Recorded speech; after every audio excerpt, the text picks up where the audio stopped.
ലോകപ്രശസ്ത തീർത്ഥാടന കേന്ദ്രമായ മോണ്ട് സെന്റ് മിഷേലിലെ ഒരു രാത്രിയിൽ താൻ തന്റെ കാവൽമാലാകയെ നേരിൽ കണ്ടുവെന്ന വെളിപ്പെടുത്തലുമായി പ്രശസ്ത വൈദികനും എഴുത്തുകാരനുമായ ഫാദർ ഡ്യുവൈറ്റ് ലോഞ്ചനിക്ക്.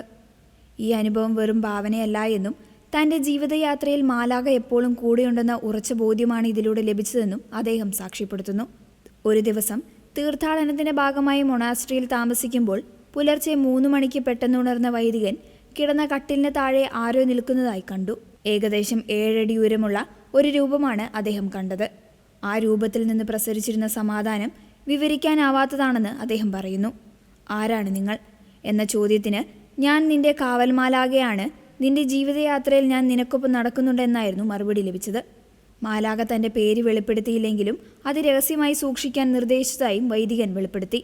ഈ അനുഭവത്തെ ഒരു യുക്തിവാദി എങ്ങനെ കാണുമെന്നതിനെക്കുറിച്ചും ഫാദർ ലോഞ്ചനിക്ക് തന്റെ കുറിപ്പിൽ വിശകലനം ചെയ്യുന്നുണ്ട്.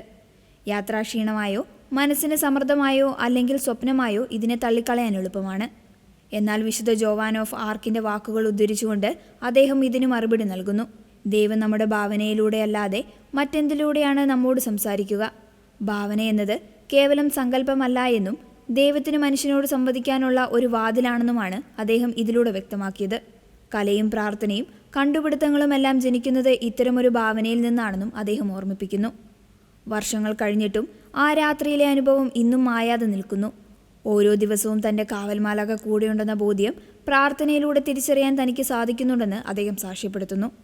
ലോകം ഇതിനെ എങ്ങനെയൊക്കെ വ്യാഖ്യാനിച്ചാലും മാലാകമാരുടെ സംരക്ഷണം സത്യമാണെന്ന വലിയ സന്ദേശമാണ് ഫാദർ ഡ്യുവൈറ്റ് വിശ്വാസികൾക്ക് നൽകുന്നത്.